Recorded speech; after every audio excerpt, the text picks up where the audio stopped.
কারো কেউ নই কো আমি, কেউ আমার নয়, কোনো নাম নেই কো আমার, শোনো মহাশয়। কারো কেউ নই কো আমি, কেউ আমার নয়, কোনো নাম নেই কো আমার, শোনো মহাশয়। কারো কেউ নই কো আমি। হ্যালো বন্ধুরা, কেমন আছো সবাই? আশা করছি তোমরা সবাই ভালো আছো, আর আমিও ভালো আছি।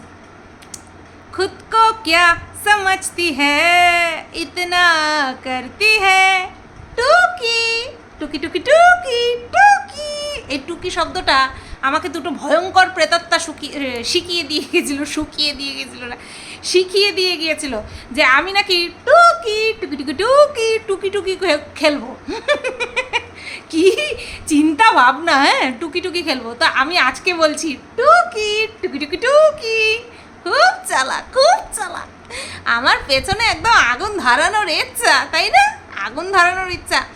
ইনিয়ে বিনিয়ে ডাইরেক্ট কমেন্টের মাধ্যমে কতভাবে আমাকে পক করছে, পক পক পক করছে।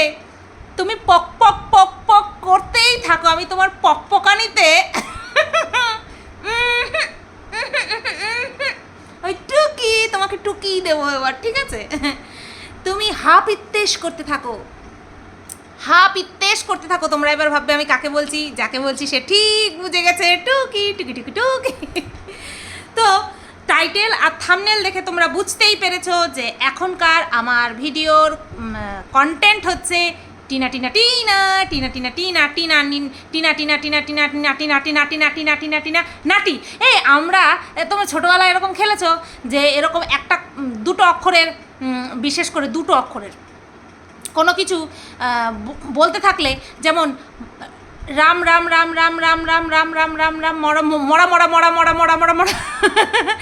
হ্যাঁ, ওই যে দস্যু রত্নাকর রাম বলবেন না, সেই কারণে তাকে কি বলা হয়েছিল, আচ্ছা রাম বলতে নারাজ, তাহলে মরা বলো। তা মরা মরা মরা মরা রাম রাম রাম রাম রাম রাম রাম রাম হয়ে গেছে, ঠিক আছে?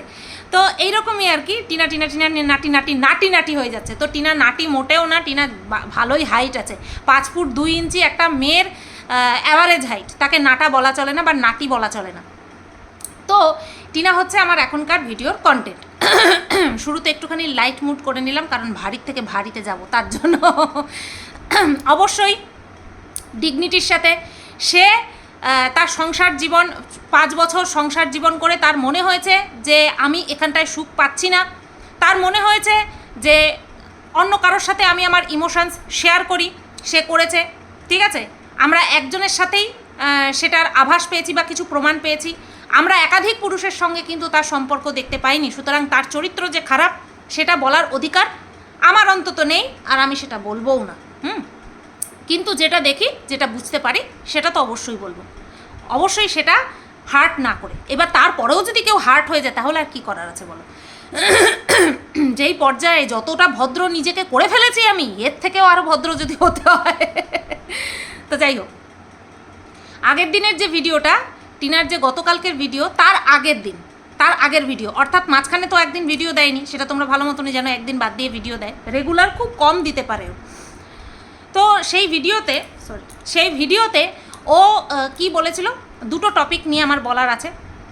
কি বললো রে? ঠাস করে টিকটিকি মনে হয় পড়েছে, ঠাস করে বললো। তো একটা বিষয় বলেছে যে ওর জামাই ষষ্ঠীতে ওর দাদা আর বৌদি আর ও মিলে, 3 জনে মিলে যে শপিংটা করতে গেছিলো, সেই শপিংটা দেখায়নি। ওর দাদা শ্বশুর বাড়ির জন্য কি কিনেছে না কিনেছে সেটা দেখায়নি, ঠিক আছে? কেন দেখায়নি? কারণ এটা নিয়ে অনেকে অনেক কিছু বলবে। এটা একটা হাস্যকর কথা। প্রথম কথা, টিনা এখন তার প্রত্যেকটা ভিডিওতে কন্ট্রোভার্সি ছুড়ে দিচ্ছে, প্রত্যেকটা ভিডিওর টাইটেলে কন্ট্রোভার্সি ছুড়ে দিচ্ছে। এখন মানে কি বলবো, বলা বাহুল্য যে ও যখন কন্ট্রোভার্সি কন্টেন্ট ছুড়ে দেয়নি তখনও মানুষ ওকে নিয়ে কাটাছেড়া করেছে। তো এখন যদি ওর ভিউজের জন্য কন্ট্রোভার্সির কন্টেন্ট দেয়, কারণ ও ভালো মতন জানে যে আমি কন্ট্রোভার্সিয়াল কথাবার্তা বলি, টাইটেলে টাচ রাখি বা না রাখি, আমাকে নিয়ে কন্ট্রোভার্সি হবেই হবে। কারণ ওকে সবচেয়ে নিম্নতম পর্যায়ে নামানো হয়ে গেছে। যারা ওকে নিয়ে নেগেটিভ ভিডিও করেছে তারা সবচেয়ে নিম্নতম পর্যায়ে ওকে নামিয়ে দিয়েছে। এর থেকে আর বেশি কী নামাতে পারে? একটা মানুষের সবচেয়ে বড় মানে কি বলবো বস্তু হলো তার মান সম্মান, তার চরিত্র। সেটাকে নিয়ে যখন মানুষ ছিঁড়ে খেয়ে ফেলে, তার থেকে বেশি নিচে নামার আর কোনো জায়গা থাকে না। তো সেই জায়গা ওকে বহুত আগেই বহু মানুষ দেখিয়ে দিয়েছে। এবার ওই জামাই ষষ্ঠীর কথা বলছিলাম, যে কন্ট্রোভার্সি কন্টেন্ট ছুড়ে দিচ্ছে, বেশ ভালো কথা, ও ছুড়ে দিচ্ছে, আমরাও লুফে নিচ্ছি, করছি, কন্টেন্ট বানাচ্ছি। তো এই যে তুই বললি না টিনা, যে তুই যদি দেখাতিস তাহলে নানা লোকে নানা কথা বলতো। অ্যাকচুয়ালি নানা লোকে নানা কথা তো বলবেই। আজকের ভিডিওতে, মানে গতকালকের ভিডিওতে তুই বললি তোদের বাড়িতে যেই টোটোটা ছিল সেই টোটোটা নাকি খারাপ হয়ে গেছে, সেটাকে ঠিক করতে হবে। এছাড়াও আমরা দেখেছি যে তোর দাদা রেগুলার কোনো কাজ করে না, ওই যখন ভাড়া আসে তখন যায়। তো এই রকমভাবে চললে পরে একটা বিবাহিত ছেলে তার কি বলবো সংসার ধর্মই তো ঠিক করে পালন করতে পারবে না, মানে সংসার খরচ চালানোরই তো তার ক্ষমতা নেই। সংসারে যে খরচ, একটা বিয়ে করলে পরে বউয়ের স্বাদ আহ্লাদ, তার জরুরি যে প্রয়োজনীয় জিনিসগুলো, সেগুলো কিনে দেওয়ার ক্ষমতা তো নেই। এইবার তুই সাথে করে গেছিস, কে টাকা দিয়েছে সেটা না হয় থাকুক, যে কেউ একজন টাকা দিয়েছে, হয় তুই টাকা দিয়েছিস কারণ তুই ইনকাম করিস, হয় তোর বাবা টাকা দিয়েছে কারণ উনি ইনকাম করেন, হয়তো তোর ঠাকুমা দিয়েছে কারণ উনিও পেনশন পান, পেনশন হোল্ডার। তো কেউ একজন দিয়েছে। বাট তোর দাদা এমন কিছু করে না যে কারোর জন্য কিছু কিনবে, কারো কিছু কেনার জন্য ট্যাকে টাকা থাকা লাগে, তো আর টাকা থাকার জন্য কাজ করতে হয়, সেটা তোর দাদা করে না। ওই কারণেই তুই দেখাস নি। আর কি, যার মনে খুঁতখুত থাকে যে এই যে দেখাবো, এই লোকে আবার বলা শুরু করবে, এটাই তোর মনের মধ্যে ছিল, যে আমার দাদা যে কিছু করে না সেটা তো সবাই দেখতে পায়।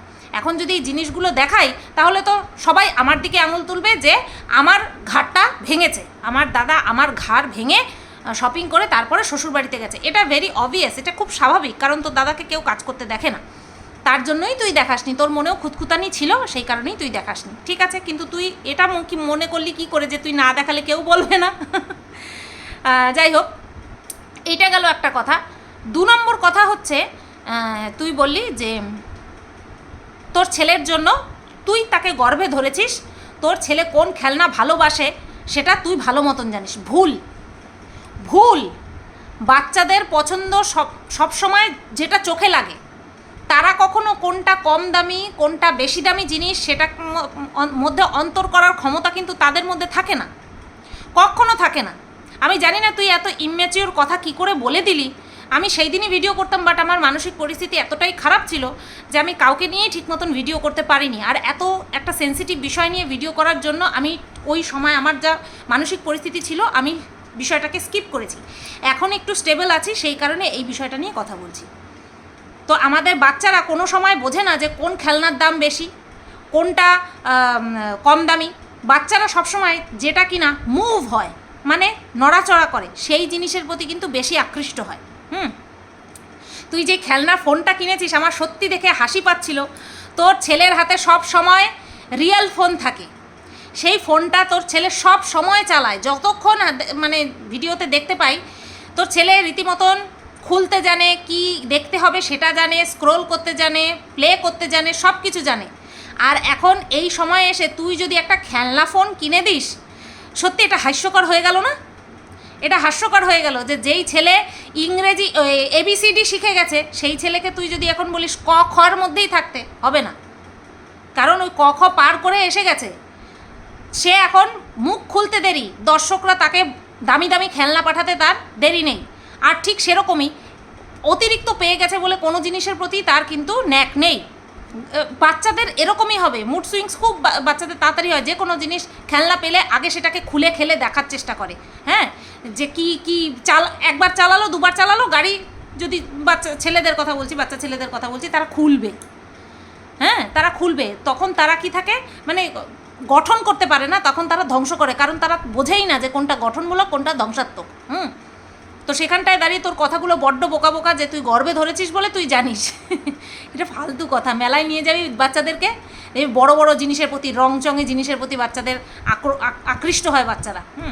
জানি না কী হিসাবে তুই বললি। তারপরে এই যে যেখানটায় তুই 9 মাস 10 মাস ছেড়েছিলিস, সেখানটায় না এই কথাটা না বড্ড বেমানান। হ্যাঁ, শুনতে হয়তো তোর খারাপ লাগবে, হয়তো তুই কষ্ট পাবি, কিন্তু এটা ফ্যাক্ট যেখানটায় বাচ্চাটাকে তুই 9 মাস ছেড়েছিলিস, 9 মাস পরে গিয়ে তোর বাচ্চাটার কথা মনে হয়েছে যে না এবার আমি বাচ্চাটাকে আমার কাছে এনে রাখবো, তো সেখানে এই যে অবশ্যই তুই গর্ভে ধরেছিস, কেউ অস্বীকার করতে পারবে না, দুনিয়ার কেউ না, কেউ অস্বীকার, ভগবান পর্যন্ত অস্বীকার করতে পারবেন না। তো এই যে এই কথাটা না কেমন একটা শোনালো, আমার তো টাইটেলটা দেখেই না কেমন একটা লাগলো যে এরকম কথাটা না লিখলেও পারতো, তুই বলতেই পারতিস। হ্যাঁ, তুই যে ভিডিওতে বলেছিস যে আমি আমার নিজের পয়সায় যেই খেলনাই কিনেছি সেই আমি যে দিতে পারছি এইটাই অনেক। হ্যাঁ, এটা গর্বের বিষয় যে তুই তোর ইনকামের টাকা থেকে তারপরে তুই তোর ছেলের জন্য খেলনা কিনছিস, জামা কাপড় কিনছিস, সে কম দামি হোক বেশি দামি হোক।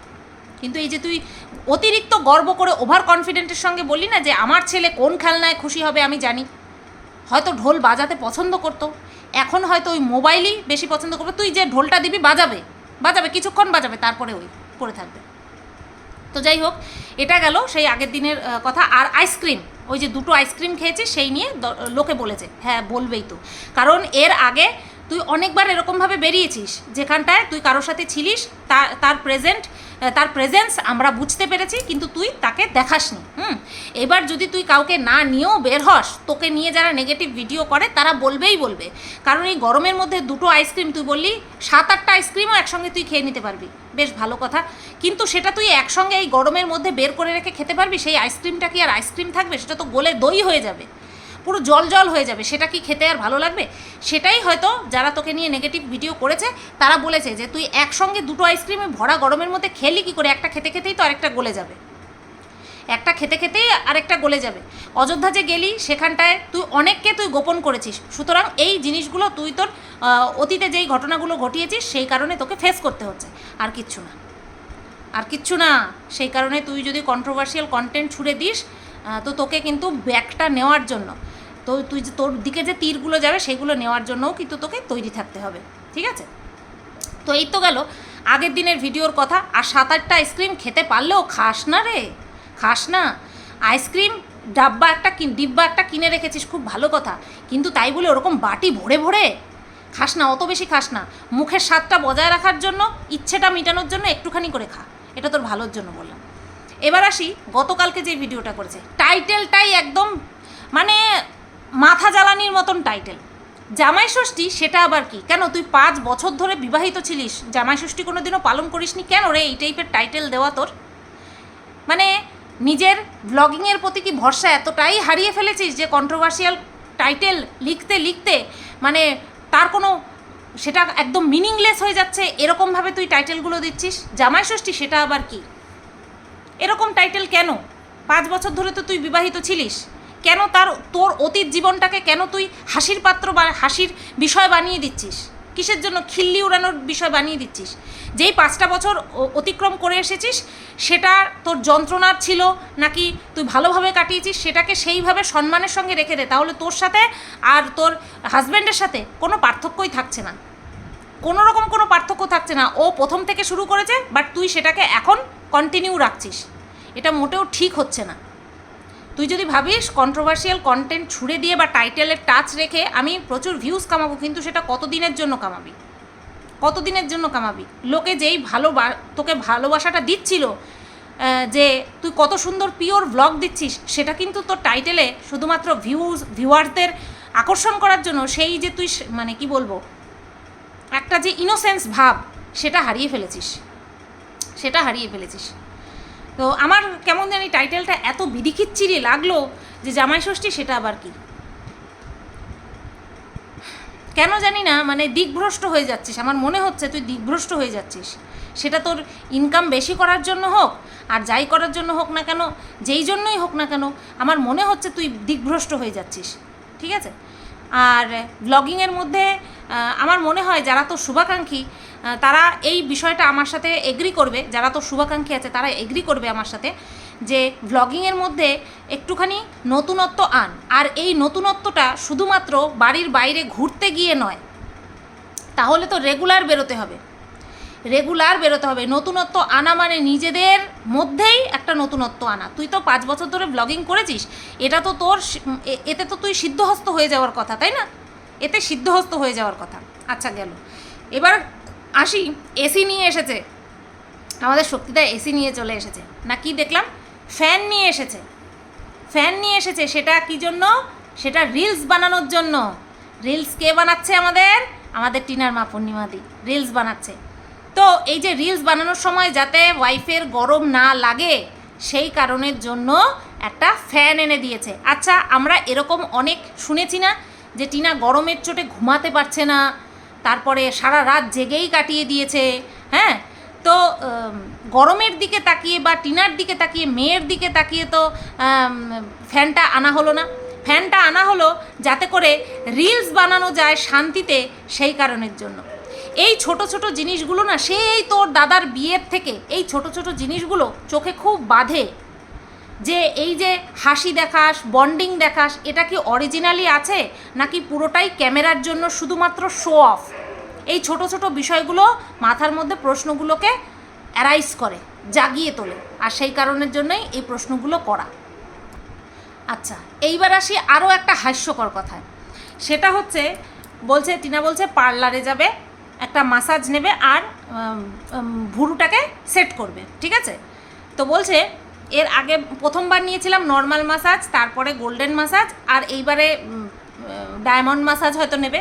বলছে মাসাজ করলে নাকি মুখটা ফোলা ফোলা কম লাগে। এটা হচ্ছে মজার বিষয়। আমি শুনছি আর ভাবছি যে কি বলছে, মাসাজ করলে মুখের চর্বি কমে যায়? তাহলে তো মানুষ আর ডায়েট কন্ট্রোল করতো না, কষ্ট করে এক্সারসাইজ করতো না, খাওয়া দাওয়াতে নিজেদের জিভটাকে শাস্তি দিত না। মাসাজ করলে পরেই মুখ কমে যেত। ডবল চিং যে হয়ে গেছে সেটা মানে মানুষের যে হয়ে যায় সেটা নর্মাল হয়ে যেত, মানে শার্প জিওলাইন না কি বলে না, তাই হয়ে যেত, ঠিক আছে? তো এরকম অনেক মানে ওর ভিডিওর মধ্যে, টিনার ভিডিওর মধ্যে এরকম অসংলগ্ন কথাবার্তা শুনছি, দেখছি আর ভাবছি যে একটা মানুষ 5 বছর ধরে যে কিনা ব্লগিং করে এসেছে, যার কিনা জীবনটাই ক্যামেরার মধ্যে আবদ্ধ ছিল, তার তো মানে কি বলবো, ফ্ললেস ভিডিও হবে, দেখতেই ইচ্ছে করবে। হ্যাঁ, যে কোনো কীভাবে ভিডিও শেষ হয়ে যাচ্ছে সেটা বোঝাই যাবে না। আরও একটা ভিডিওর মধ্যে ওর কতখানি মানে কষ্ট হয় সেটা বলছিল আগের দিন। এই কথাটাতে আমিও এগ্রি করি যে আমরা যখন আর কি ভ্লগ করি, তখন যদি আমরা মানে আর কি ভিডিও করাকালীনই আমরা ভয়েস ওভার দিয়ে দিই, ভয়েস ওভার অর্থাৎ ডাইরেক্ট যদি কথা বলি, তাহলে আমাদের কিন্তু এডিট করতে কষ্টটা কম হয়। আর যদি ভয়েস ওভার পরে দিতে হয়, আমাদের কিন্তু একটা মানে অলসতা কাজ করে। তা টিনা বলছে ওইটা আমার সবচেয়ে কঠিন কাজ লাগে। তো এত আলসেমিপনা দেখালে কিন্তু হবে না, আমি দেখেছি ওরা 5 বছর ধরে ব্লগিং করতে পারে। যখনই ওরা কন্ট্রোভার্সিয়াল কন্টেন্ট করেছে, সে ও ননদকে নিয়েই হয়েছে, ওদের চ্যানেল নিয়ে হোক, এই বিষয়টা নিয়ে হয়েছে, তখনই কিন্তু ওদের ভিউজটা কিন্তু তুঙ্গে উঠেছিল।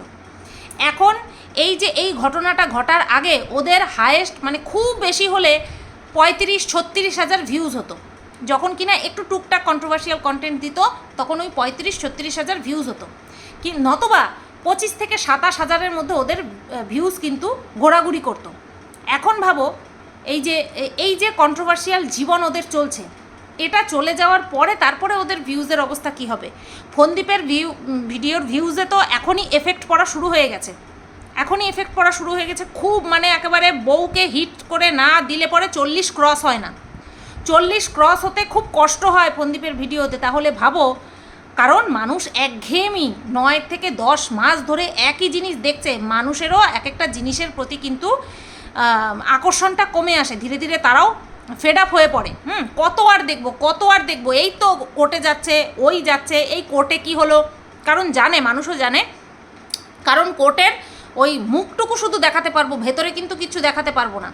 আর এটাই আমাদের বলতে হয় যে আইনের বিষয় তো আমরা ডিটেলসে বলতে পারছি না, যতটুকু বলা যায় ততটুকু। এগুলো দর্শকের শুনতে জানতে অভ্যস্ত হয়ে পড়েছে, সেই কারণে ভিউজটাও ডাউনের দিকে যাচ্ছে। তবে হ্যাঁ, তুলনামূলক কিন্তু টিনার ভিডিওর ভিউজ ভালো হচ্ছে। এক তো ও একদিন পর ভিডিও করে, সেই কারণের জন্য সেটা একটা রিজন। 2 নম্বর কথা হচ্ছে ও এখন ভালো মতন মানে ফোনদীপের খেলা হয়ে গেছে, ফোনদীপ খেলাধুলা করে এখন বসে রয়েছে, কন্ট্রোভার্সিয়াল কন্টেন্ট দিয়ে অনেক ভিউজ কামিয়েছে। এইবার টিনার পালা, তাও টিনা কখনো ফোনদীপকে ঠুকে কন্ট্রোভার্সিয়াল টাইটেল দেয় না, এটা কিন্তু মানতেই হবে। ফোনদীপের যেমন A to Z বরাবর টাইটেলের বিষয়বস্তু বা ভিডিওর বিষয়বস্তু মন কি বাত, সেটার বিষয়বস্তু কিন্তু ছিল টিনা। কিন্তু টিনা কিন্তু খুব কম হাতে গোনা কিছু ভিডিওতে কিন্তু ফোনদীপকে ঠুকে তারপরে টাইটেলে লিখেছে। ম্যাক্সিমাম কিন্তু নিজের জীবনকে ঠুকে বা কোনো দর্শক কী কমেন্ট করছে তার পরিপ্রেক্ষিতে গিয়ে কিন্তু ও ওই টুকটাক ছোঁয়া দিচ্ছে। এটা মানতেই হবে, যেটা সত্যি সেটা তো সত্যি। কেউ এখানে আমার অন্তত জাতশত্রু নয়, তাই আমি কাউকে নিয়ে একদম দহরম মহরম এই তোকে শেষ করে দেবো, এই তোকে আর করতে দেবো না, এরকমটা আমার দ্বারা আর হবে না। ওই যে বললাম, চলা শিখে গেছি, কিভাবে চলতে হবে সেটা শিখে গেছি। একটা সময় এরকম আসবে যখন আমি দৌড়াতেও শিখে যাব, তখন ঠিক দৌড়াবো। তো চলো ভিডিওটা এই পর্যন্তই রাখছি। ভিডিওর লেন্থ কমিয়ে দেওয়ার চেষ্টা করছি, ঠিক আছে, যাতে করে কষ্টটা কম হয় আর ভিডিওর পরিমাণ যাতে বাড়াতে পারি। যেরকম 3টে করে করছিলাম সেরকম যাতে 3টে করে দিতে পারি চেষ্টা করব, ঠিক আছে। কারণ পয়সা টুকি পয়সার দরকার, ঠিক আছে। আমার তো আর অগাধ নেই, না চরিত্র বিক্রি করে পয়সা ইনকাম করতে পারবো, না স্বামী স্ত্রীর মধ্যে গণ্ডগোল বাঁধিয়ে নাটক দেখিয়ে মানুষকে বোকা বানিয়ে পয়সা ইনকাম করতে পারবো, ওটা তো পারবো না। তাই আমাকে খেটেই রোজগার করতে হবে, বুঝতে পারলে।